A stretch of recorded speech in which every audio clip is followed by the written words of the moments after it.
I'm Earl Butch Graves Jr., the CEO of Black Enterprise.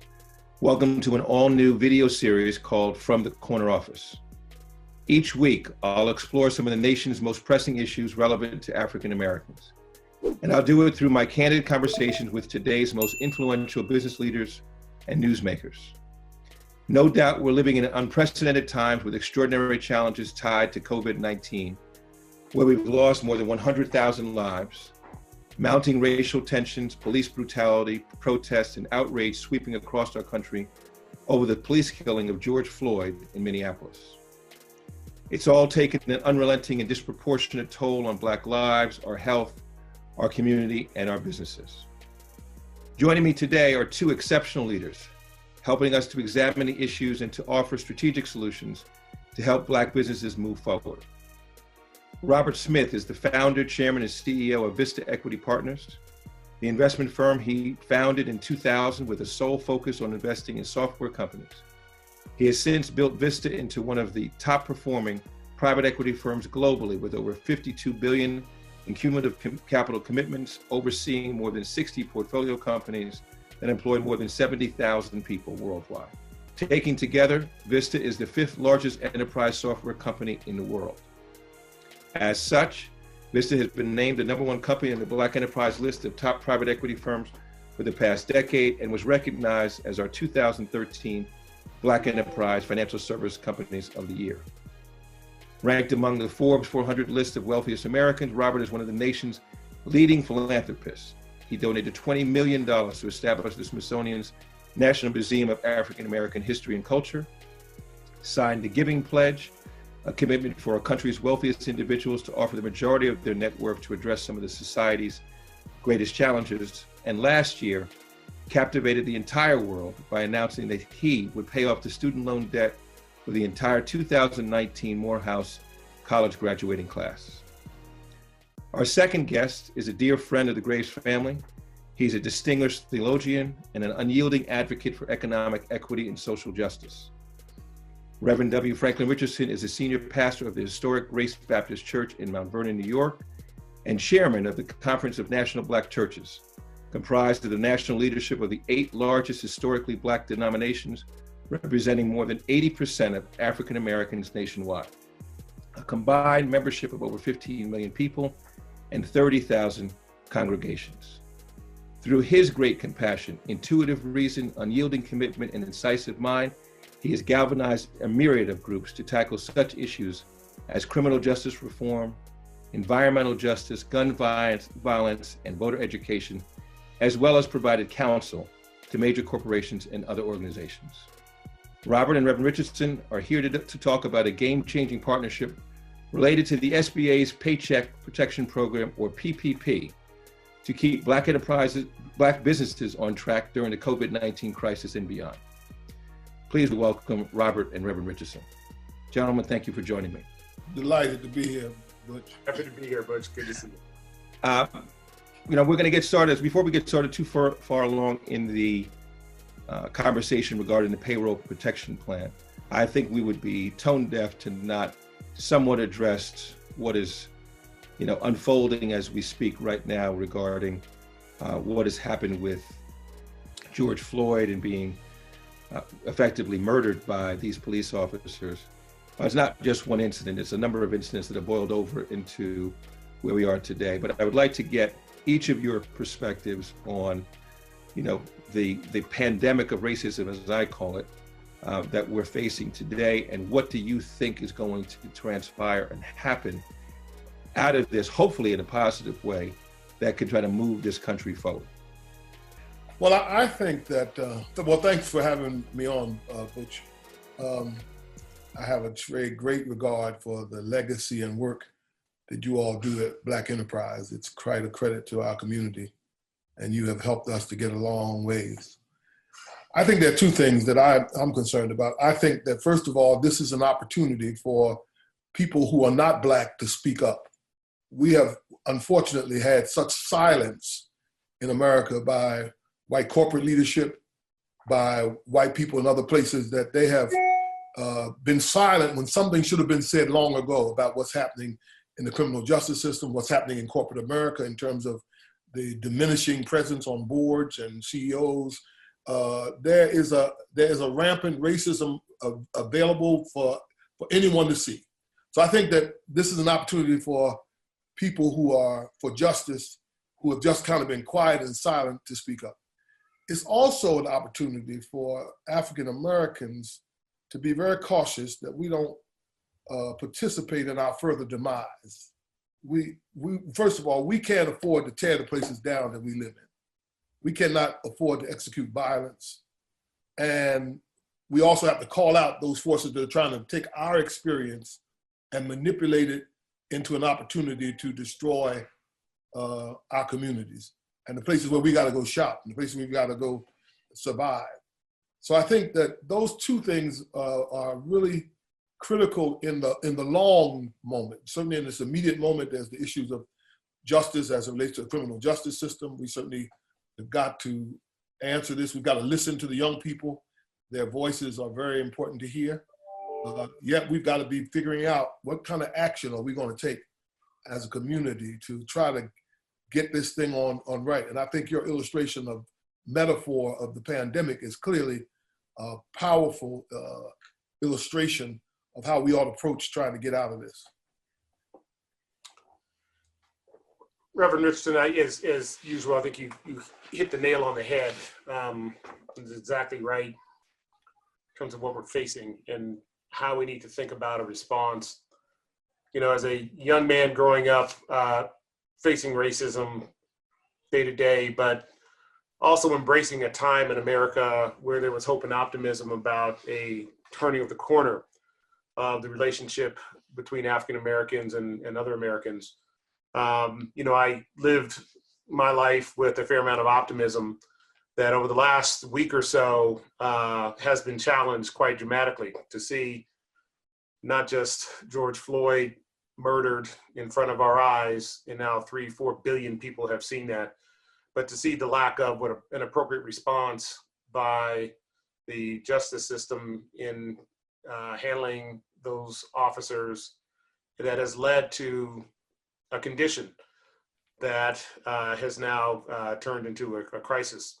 You know, my good friend Angela Rise always has been saying, you know, look, we got a pandemic of COVID on top of a series of epidemics, and one of the epidemics we've been facing is an epidemic of racism. And so now maybe we have two pandemics that we have to deal with. And, you know, the fact is you have 40 million people out of work. You have a number of them who've been in their homes for 2 months, some cases almost 3 months. You have a number of our school children who are hungry. You have young people who are viewing the lack of prospect of an economic opportunity as a real, you know, as a reality. And then you see a group of peaceful protesters who are protesting an injustice, and people are listening to that injustice through their words, their actions, their deeds, and those protests are now being compromised by factions on the far left and factions on the far right. And we're trying to ensure that we don't get blamed for that. And we've got a number of people on the ground who are capturing videos of this and trying to ensure that we communicate to our people, this is not us. You know, we are protesting a long-standing injustice. And I think what is happening, what I'm seeing in our community, the business community, and is that people are saying this is a long-standing injustice, and we have to now address this. And beyond the money that some of these businesses and institutions are looking to contribute, because that's easy to do in that context, what they're looking is, how do I actually disrupt the systemic system or the systemic racial infrastructure that has led and perpetuated the conditions that lead to a killing of a George Floyd. And I'm encouraged by that mindset.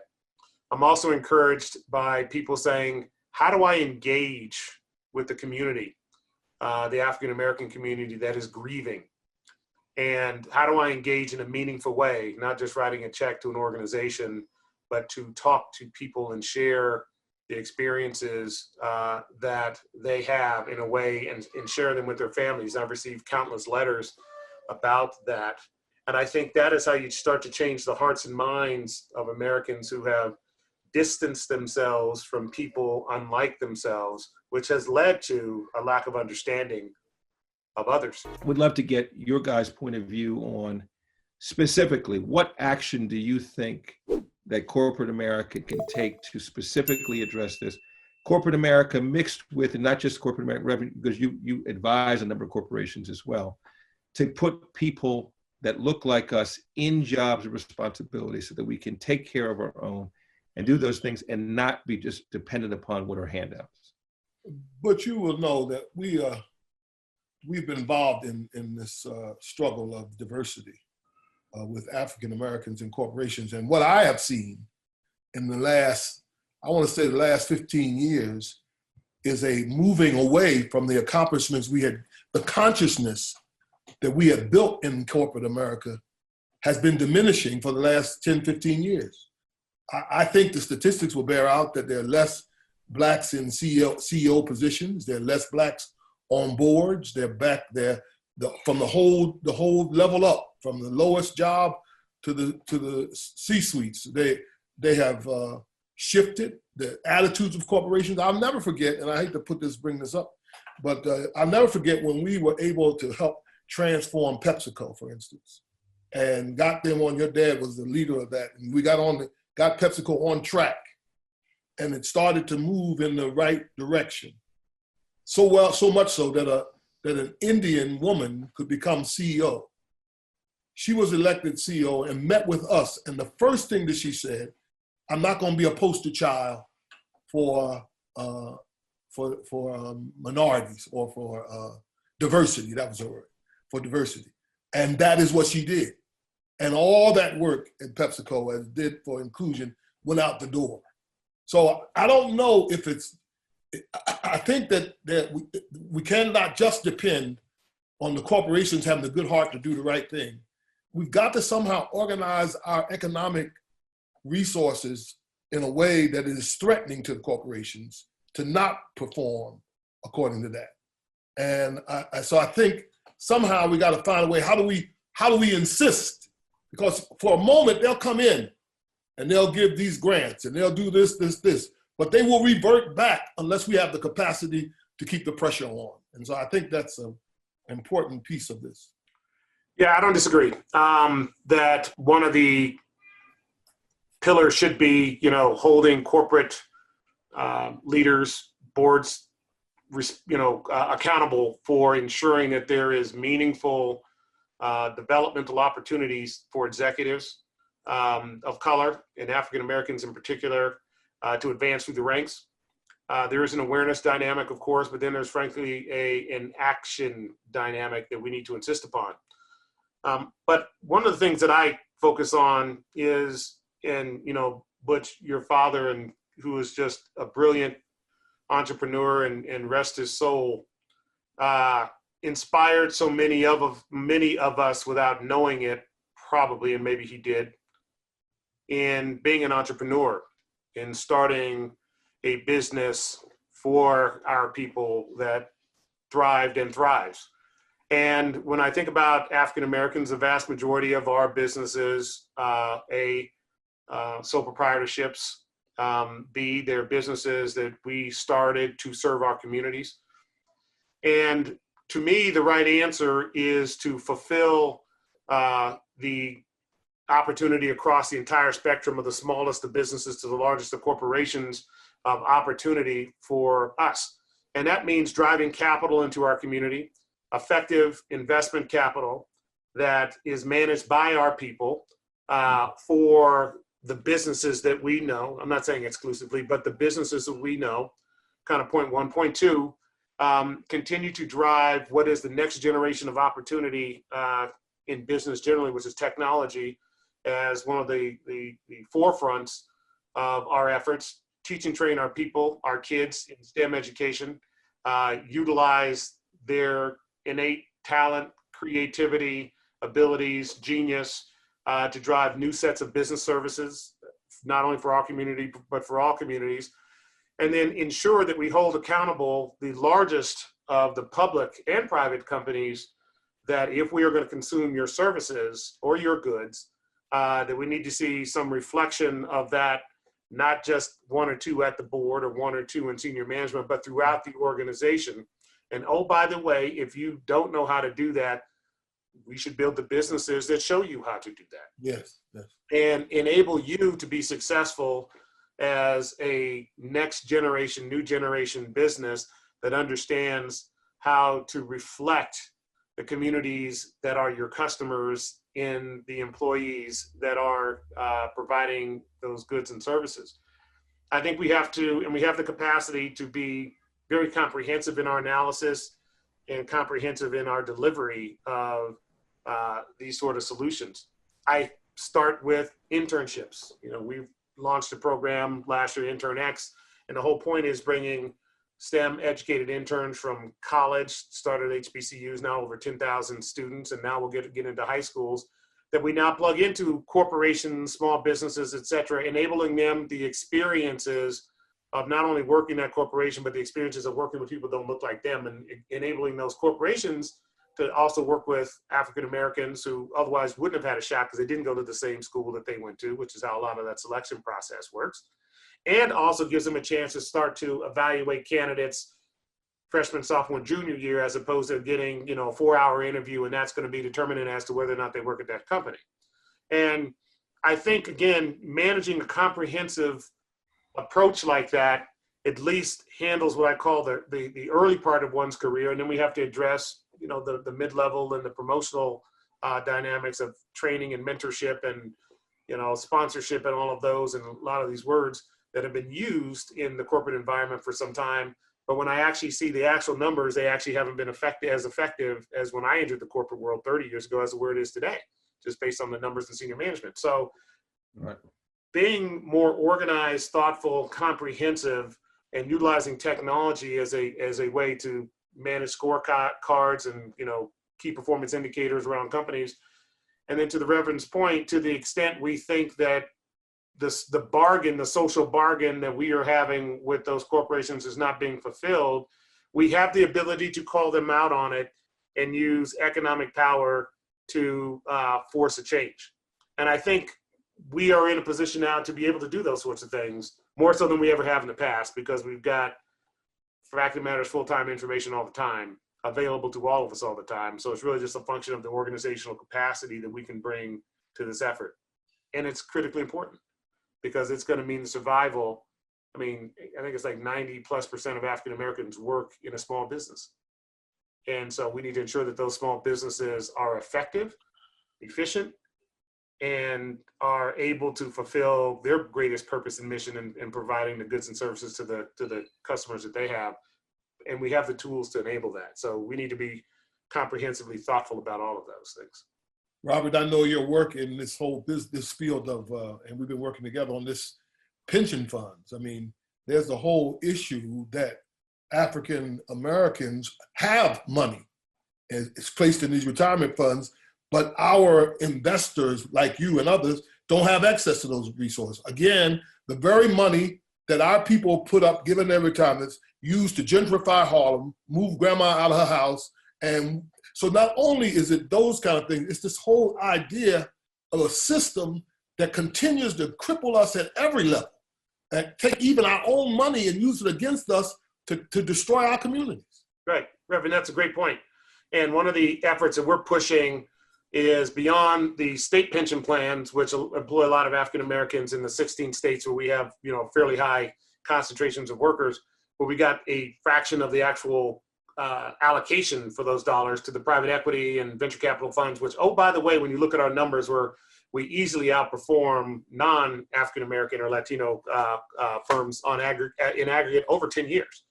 So this isn't an anomaly or one or two firms. I mean, in aggregate, our managers are on balance performing better and have been for quite some time. But yet we get a disproportionately small allocation of capital. So insisting upon that dynamic and then now driving into the federal dynamic, because there's, you know, $1.34 trillion in capital that's available, and we manage less than 0.1% of that. And we have the ability in managing that money to not only reinvest it in the companies that are serving our community. But the fact of the matter is, most of these fund managers are some of the most philanthropic of the African American community that I've seen. We just saw this last week. Frank Baker, made a great donation to pay off the tuition bills for the women of Spelman class of 2020. And I see the generosity of our community because we've been raised that way, to think about how do we take care of our community.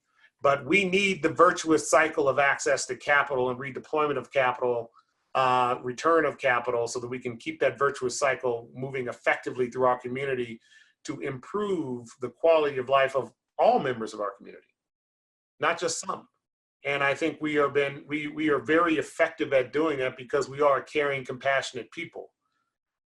And I think we've learned through a whole host of experiences, some pleasant, some unpleasant, that we have to take care of each other in that construct. And I think now we have the ability to do that at scale and more effectively. And so we need to ensure that having access to the capital is one of the most important things, at least in a capitalist society, to improve the station of life for our communities. Let me pivot to the SBA, and it's a perfect pivot from what we've been discussing, because as you outlined before, the majority of African Americans work for small businesses. In excess of 90% of African American businesses are sole proprietorships. And when this COVID-19 crisis went down in March, the Treasury Department, to their credit, came up and said, well, we've got to do something. We got to do something to help small businesses. We're going to carve out, 400 billion, a little bit less than $400 billion is going to go towards helping small businesses, and we're going to do it through this elaborate program. They came up with the Payroll Protection Plan program. And people said, okay, let me find out more about it. Well, and this all happened timing-wise, and I know the timing because this was right literally when my father had passed. But within 4 days of it being launched, the money was gone. And of course, disproportionately, African American businesses missed out on that. But suddenly we saw 141 or 161 publicly traded companies somehow or another magically receive payroll, PPP funding. Larger organizations that had thousands of employees and all the above receiving this money, and then the outrage came about it. So I'd love for you, I'll start with you, Robert, to number one, first explain in layman's terms, if we could, what is the SBA PPP, the Payroll Protection Plan program, and the genesis of it, and then how we can best utilize it, because this is a great program if you understand it. Right. And it can be used effectively for our businesses. And then three, or the third part of that, and I'm gonna come back to you, Reverend Richardson, why are we not applying for this payroll protection plan? Because it's like there's a conspiracy that, oh, the man's gonna try to find out more about me, and I don't wanna, I can't possibly give up my information. And this is, I didn't even want to call it free money, because I mean, it's so, the program was so crazy. I mean, I had friends, I said, how possibly, if the program opened on Friday, they got their money on Tuesday? Unless they were involved in the design of the program, yeah. Right? Because there's no way, it opens on Friday, April 3rd, and on Tuesday the 7th, they already got money. And it was gone Thursday. Right, yeah. I mean, so we're trying, so anyway, let me let you explain the program and then a little bit about what the process. Yeah, I'll glance through the narrative, walk through a few economics, and then talk about where we are and what Reverend and I have been working on to raise the level of awareness, which is probably the most important thing. To save any business or business owner who is watching this video, you should put it on pause right now and go apply for one of these loans through one of the CDFIs, which is the Community Development Financial Institutions. And Butch will get you all the names of how to reach them, or the MDIs, which are the Minority Depository Institutions, and go get this capital. This is going to be the largest redistribution of wealth in this country, probably in our lifetimes. It is likely going to be in excess of $3 trillion. And we as African Americans need to get our fair share of this into our communities and into our businesses. And as the first tranche was announced, $350 billion or so, in essence, what occurred was it's being distributed basically or managed through the banks, and the banks have to have a connectivity to the SBA using what they call the E-Trans system. So the largest banks have that capacity. The smallest banks did not initially. And we'll talk about that in a second until we enable a number of over 800 of them. And so if you think about it, the way they had the fee schedule, it was 5% for loans under, I think it's $350,000. But loans above, I'll call it $1 million, they get 1%. So there was in a dollar basis, there was a high incentive for the large banks to process their biggest customers first, right? Because in that context, if I'm processing a $20 million loan and I'm getting 1%, it's far better off than process a $50,000 loan getting 5%. So any small business in that first tranche basically got pushed to the end of the line, because the large money center banks said, I'm processing my biggest customers first, and they would find the loopholes. Okay, you got 4,000 employees, but each of them is in a different state because they're in a franchise, so it's under 500 in each state, so here you go, boom, package done. And that created an impression, of course, in our community that there is no money for me or for us or for my business because it ran out so quickly. And then many of our small and medium businesses applied at their branches because they were good depositories with their customers. And of course, the federal government said, you can't take money from more than one place. And our folks said, I'm only going to apply in one place. And then not only did they not receive, but didn't hear back, but they're waiting.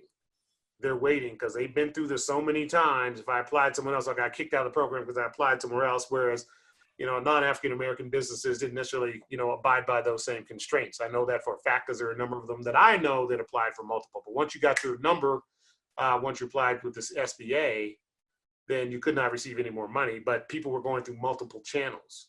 And a lot of the African-American businesses, and I didn't know of not one that actually applied more in one place, but that's not completely dispositive, but that was my experience with it. So from that, when the second tranche came, some of the larger and medium-sized businesses who didn't get it in the first tranche were first served because they processed their loans in that second tranche. And I talked to a couple CEOs of banks, large banks, and they had between 300,000 and 1 million loans in backlog, waiting for that second tranche to hit so they could hit the button. What we discovered in that period of time was a number of things. A number of our communities, companies, weren't hearing back from the banks that they applied. And then we discovered, for instance, the NMSDC, which is a group of some of the largest African-American owned companies, 60% didn't apply for the second tranche. And part of the reason they didn't apply is because they thought there wasn't any money left, which is a big issue. So now we're focused on the awareness piece, and I'll get to that in a second. And B, their lenders weren't treating them well. So one of the things that we did, I used one of my portfolio companies to, say, listen, is there a way to use our technology now, since we use it to do the SBA interface, to enable these smaller financial institutions, okay, CDFIs, which are community development financial institutions and minority development depository institutions, enable them to actually process the loans. And we've done that now for over 800 of these smaller financial institutions. And now we processed well over, I think it's now 100,000 loans. But we've been also turning some of the African-American businesses that didn't hear back onto these CDFIs, and they're getting processed. And so Reverend Richardson and I got on the phone and talked and said, what's going on with our churches and our church community? And of course, same dynamic, people thought the money was gone. So he and I partnered up and said, let's get to all 30,000 of the congregations that are part of the Congress for National Black Churches, or Conference for National Black Churches, and get them to apply. And oh, by the way, ensure that they also get to their constituent members' businesses so that they can apply. And in conjunction with that, worked with the Treasury, worked with Senator Schumer, Senator Warner, Senator Scott, and Secretary Mnuchin and Ivanka Trump to get $10 billion now allocated for this CDFIs and NDIs, which I call the capillary banking system, so that we now have some capacity and time to get that money in our community. So I want to thank Reverend Richardson for driving the awareness. And now that we have the infrastructure, I think we can actually deliver more capital. I think we've got about $5 billion in backlog of loans from our community now that we're processing through. And we're going to encourage every single African-American business, Latino business, and rural business to go apply tomorrow through a CDFI or an MDI. Rev, you and I talked a bit about this before, because people have assumed that businesses were the only ones that were hurting, during this pandemic time. But African-American churches in particular also were hurting. And many of them, as you said, may never come back, right? They may never have that. But what spurred on the partnership that you had with Robert? Do you all have a sense of, the government's put out what's the average size PPP loan, right? Which seems small comparatively, but probably can be very helpful, because there was conflicting information originally. Oh, you can use this for any number of different things. You can pay rent, and you can do this, and you can do that, when in fact it was really not originally meant to be that. And my understanding is they're making some amendments to that. But what do you see is happening now, Reverend Richardson, with the churches? Are the churches getting these loans? Are they moving themselves forward? Are they progressing? Because quite honestly, a lot of it also has to do with technology.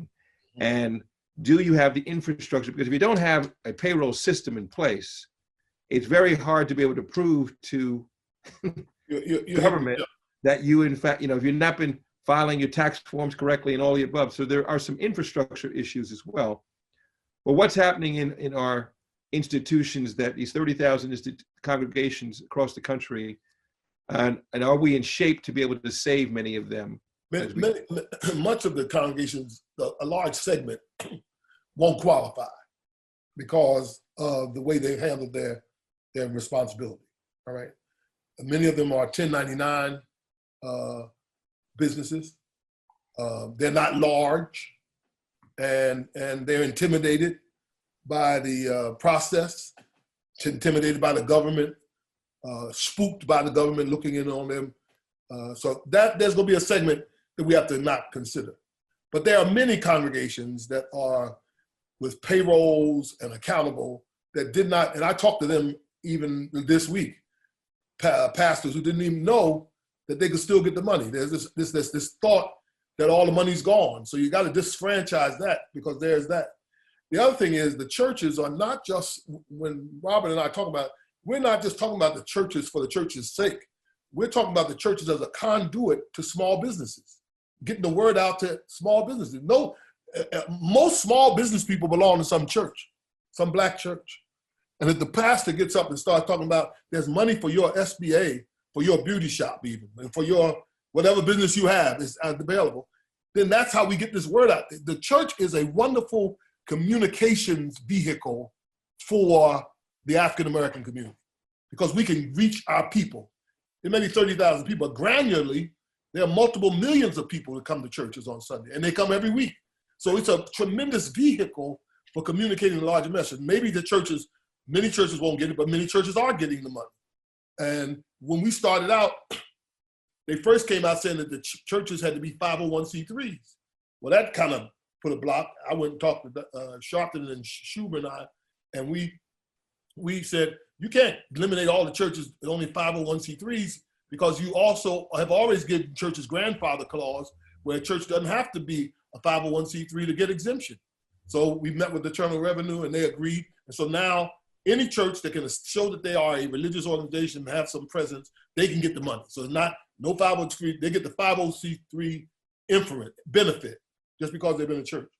But there are churches that don't have payrolls, that don't operate payrolls, they operate on 1099s, and those will be excluded. But I believe the greatest vehicle in touching the churches is communicating to the broad community that this is available. How do we get this $10 billion into our community? And how do we get the word out that it's there for you to get? About the black banks for a moment too, that you have referred to.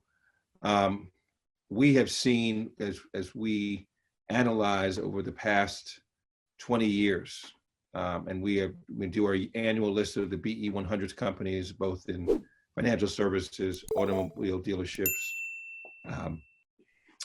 and the like. We've seen for Black-owned banks a diminution of the number of banks. There was 130 at one point, and now we have maybe 25 to 30 really truly viable Black-owned banks. What can be done? Because we have to demystify this whole application process, both for the end user, being the customers, but as well as how do we get capital into our banks, right? Where the our customer base who are utilizing these Black-owned banks can get access to it. Because if the Black-owned banks won't to you, what you just said, Reverend, a little while ago, if they won't even be a part of the program, then they're right back to a small company going over to Citibank or to Chase to try to get a loan, and that's 70% of African American communities actually don't have branch banks in them, and when you couple that with 94% of African American companies are sole proprietorships, we got banking deserts. But the CDFIs, community development financial institutions, and MDIs, of which there are over 1,000, get to all of those communities. That's why that's the most effective delivery mechanism. So that's point one. Now, how do we enable these banks? Two things. It's really three things. First thing is they need tier one capital. I'll talk about that in a second. Second thing, they need lending capacity. And the third thing is they actually need to modernize their infrastructure. The modernization of a banking infrastructure is something that is now within their reach with the right amount of capital. In some cases, it's $15,000 a year. In some cases, maybe $1 million a year, depending upon how big the bank is in their depositories. But what it does is it enables businesses, churches, community organizations to bank effectively with that CDFI or MDI, where you have mobile capabilities. How do you actually keep track of the loans? How do you keep track of the customers' deposits? All those sort of things. And so there needs to be a modernization effort as a part of this. The tier one capital can come in different forms. That's one of the things we are working on now is this next tranche.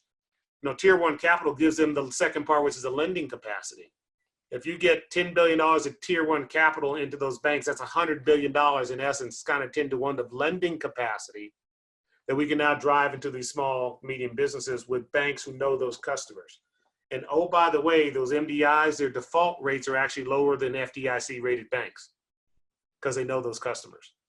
So that's the comprehensive solution that we're working on now to drive. And the good news, since we built this capillary infrastructure now, we can now drive this system in, but we've got to get, the proper agreements in place from Treasury and the Fed and, Senate and the House, and of course the banks as a condition to ensure that this happens. But I think that is the most efficient way to drive capital into our communities that's sustainable and regenerative.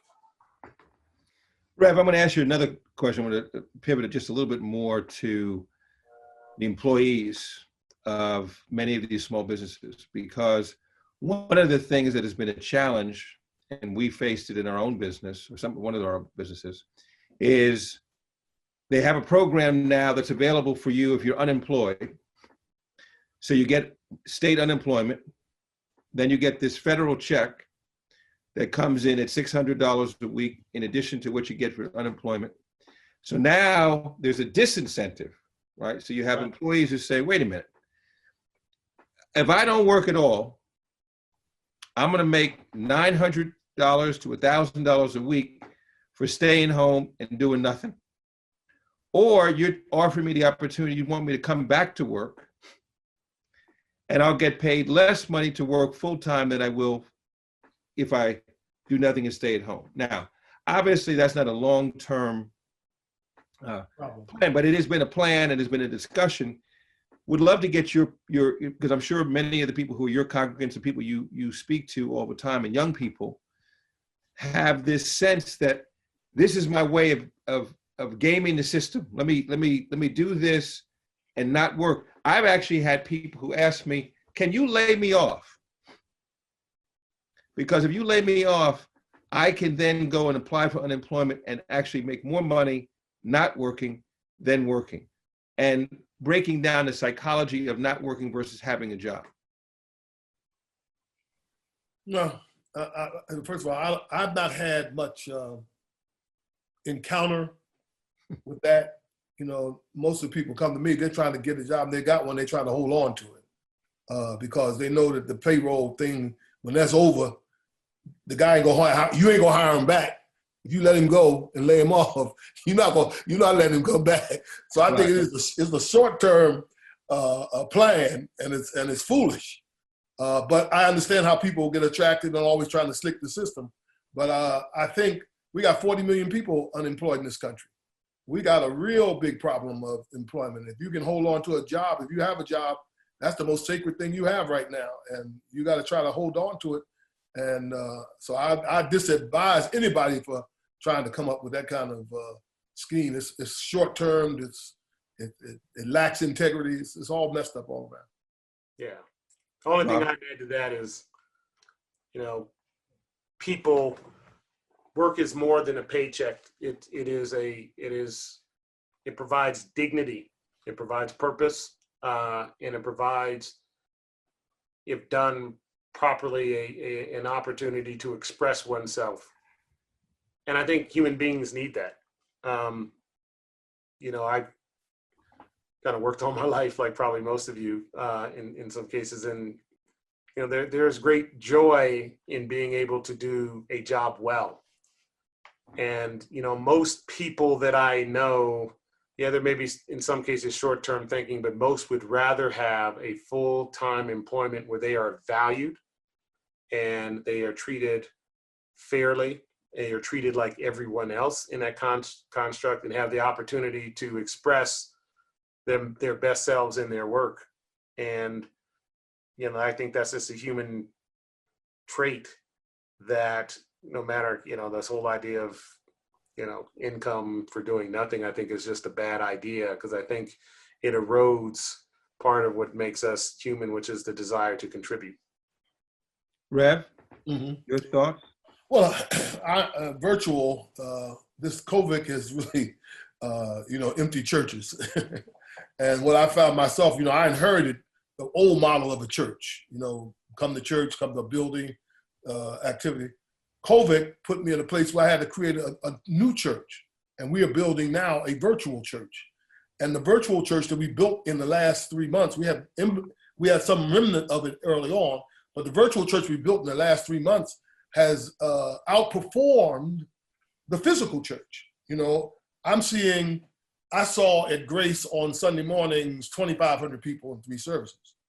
I'm reaching 10,000 people a week now in virtual. I have virtual services every day of the week. I mean, something's going on. We have Bible study. We have 2 or 3 Bible studies. We have youth church. We have children's church. All of these things are going on online.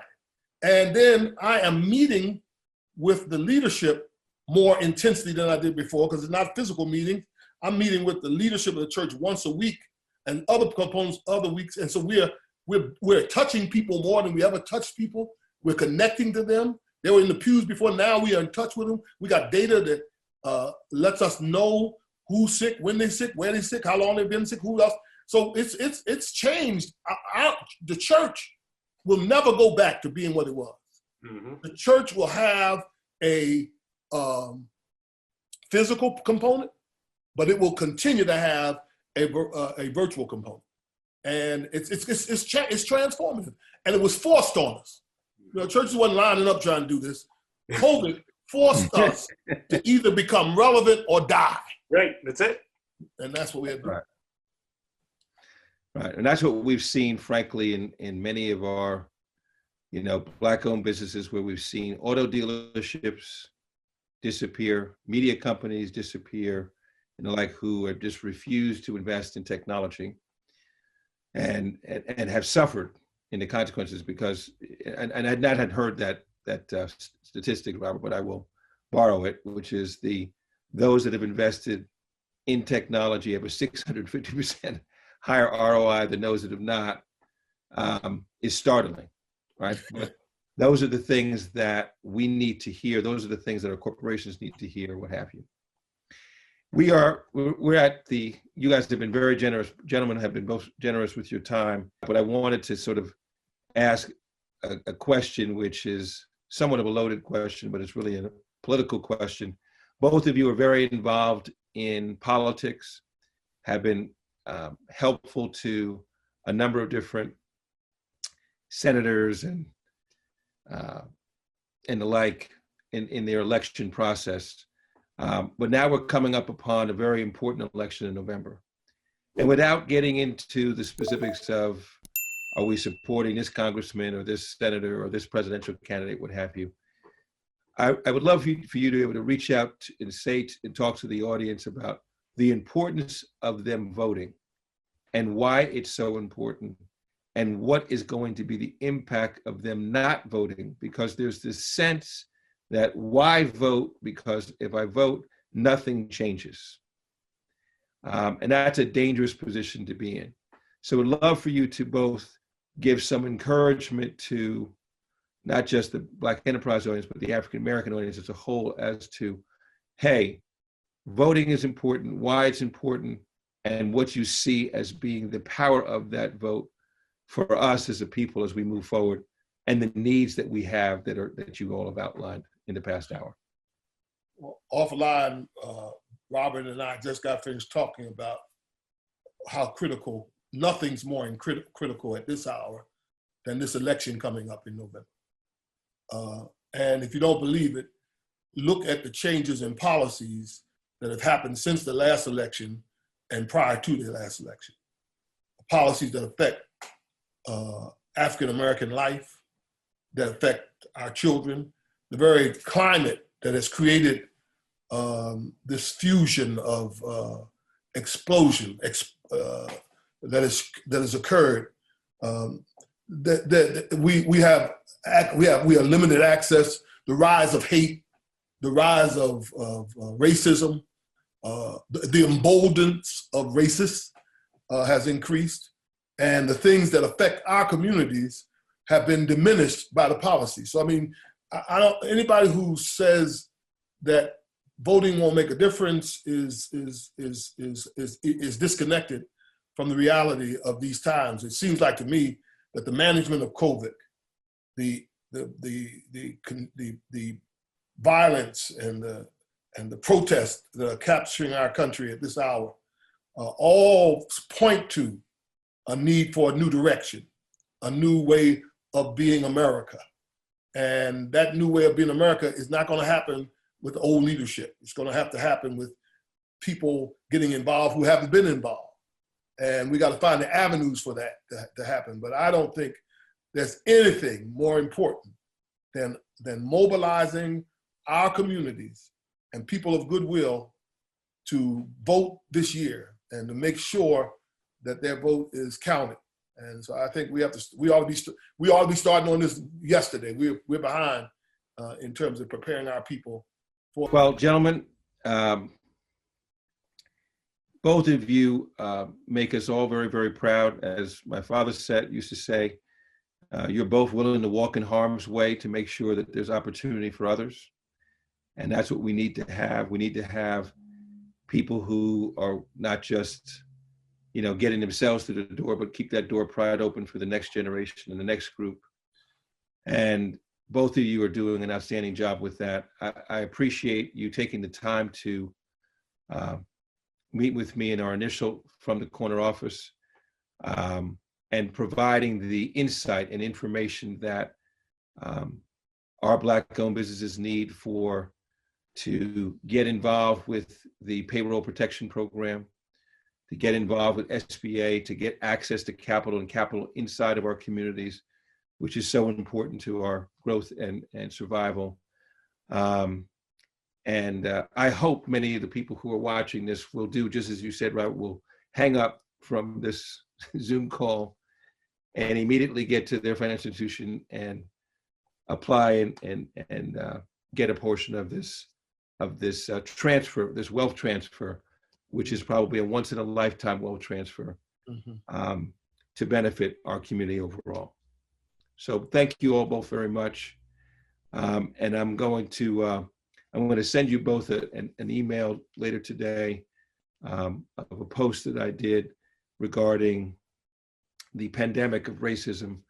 And I think it's important that all of us speak up to this and make sure that we are addressing this, being willing to walk in harm's way, and make corporate America accountable to us for what it is that we provided into to change the direction of what this country that is going in at the moment. Butch, thank you for inviting us on, and always a pleasure. And you give great honor to your father and the legacy of your family. So thank you for all you do.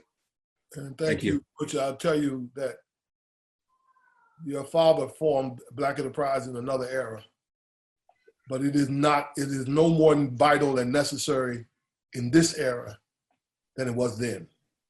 We need Black Enterprise.